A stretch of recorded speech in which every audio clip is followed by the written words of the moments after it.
Shalom, perkenalkan nama saya Mei Olvania, Fakultas Teologi Universitas Kristen Indonesia Toraja, kelas C, NIM 219511076.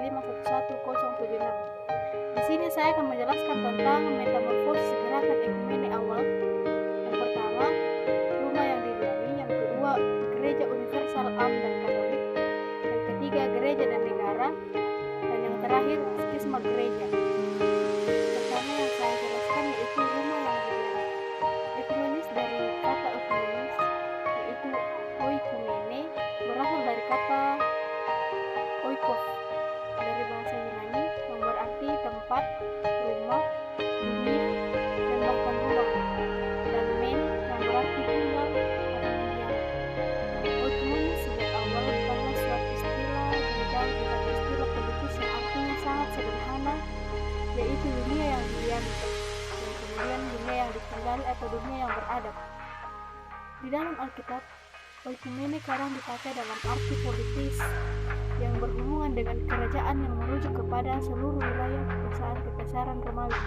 Dapat dilihat dalam Lukas pasal 2 ayat 1. Nah, yang kedua yaitu gereja universal am dan katolik.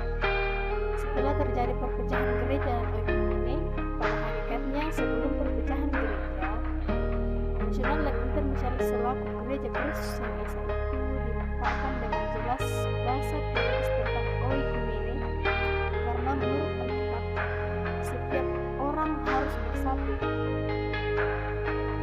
Oikumene adalah seluruh wilayah kekaisaran Kristen dengan kaisar sebagai pusatnya.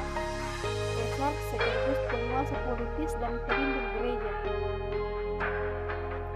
Oikumene hanya sebatas lingkungan kekristenan di wilayah kerajaan Romawi, tetapi menuju pada kekristenan dan berkembang lagi menjadi gereja-gereja atau agama Kristen dan agama-agama non-Kristen yang berkembang lagi sampai kepada hubungan gereja-gereja dan ideologi-ideologi.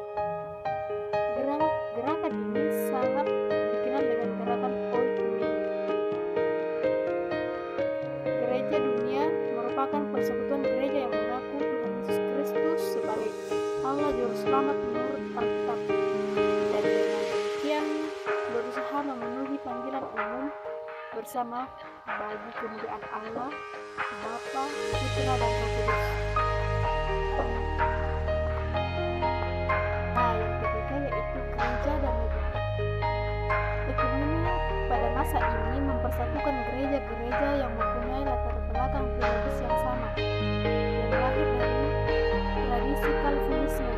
Dibentuklah Evangelical Alliance di London, Inggris, sebagai sumbangan positif gerakan ini dalam sejarah ekumene adalah minggu dunia.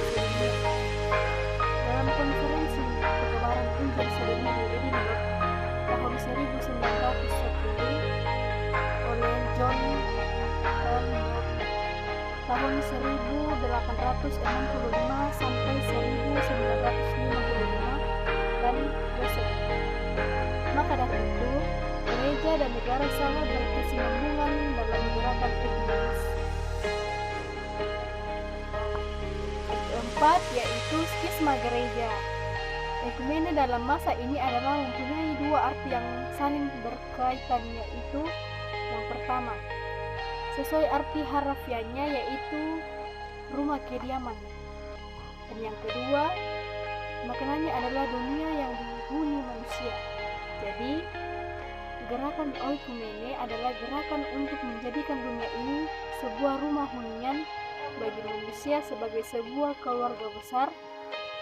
Jadi istilah oikumene terdapat dalam Alkitab dan digunakan oleh gereja-gereja terutama di Barat setelah akhirnya Perang Dunia Kedua.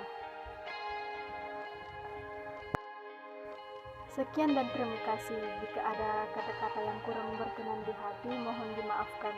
Terima kasih.